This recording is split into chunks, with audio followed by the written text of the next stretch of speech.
ایران اسرائیل وار کے درمیان کویت میں پھنسی آندرا کی خاتون کی فریاد۔ مشرقی وسطی میں جاری کشیدگی اور ممکنہ جنگ کے خوف کے درمیان بیرون ملک گلف کنٹریز میں کام کرنے والی ایک بھارتی خاتون کی درد بھری اپیل سامنے آئی۔ پڑوسی ریاست آندھرا پردیش کے ضلع کاکیناڈا ڈسٹرکٹ کے شہر پٹاپورم سے تعلق رکھنے والی داکا کماری 4 مہینے قبل روزگار کی تلاش میں کویت گئی تھی۔ بتایا جا رہا ہے کہ موجودہ حالات اور ایران اور اسرائیل کے درمیان بڑھتی ہوئی کشیدگی کے باعث علاقے میں خوف و ہراس کا ماحول پیدا ہو گیا ہے۔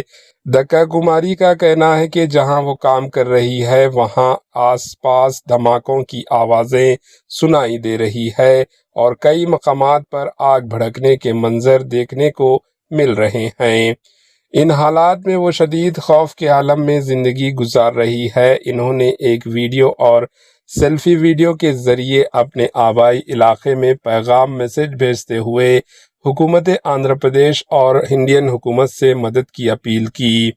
داکا کماری نے chief minister Andhra Pradesh N Chandra Babu Naidu و deputy chief minister Andhra Pradesh Pawan Kalyan اور نارا لوکیش سے اپیل کی ہے کہ انہیں بحفاظت ہندوستان و آندھرا پردیش واپس لانے کے لیے فوری اقدامات کیے جائیں۔ ان کا کہنا ہے کہ جنگ کے اس خوفناک ماحول میں انہیں یہ فکر ستا رہی ہے کہ وہ اپنے شوہر اور 3 بچوں سے دوبارہ مل بھی پائیں گی یا نہیں۔ اہل خانہ اور مقامی لوگ بھی حکومت آندھرا پردیش و حکومت ہند سے مطالبہ کر رہے ہیں کہ جلد از جلد داکا کماری کو بحفاظت وطن واپس لانے کے انتظامات کیے جائیں۔ Bureau report AHN news. చాలా మంది అయితే ఇంటికి వెళ్ళిపోయారు సార్. మా పరిస్థితి అయితే ఇక్కడ ఏం బాగోలేదండి. ఇక్కడైతే బ్లాస్ట్ వల్ల మాకు చాలా భయంగా ఉంది సార్. ఏ క్షణాన్ని ఏం జరుగుతుంది అన్నది ఏం తెలియట్లేదండి. ఇంటి దగ్గర నా పిల్లలు 3 చాలా భయంగా ఉన్నారు సార్. వాళ్ళు చాలా భయపడుతున్నారండి.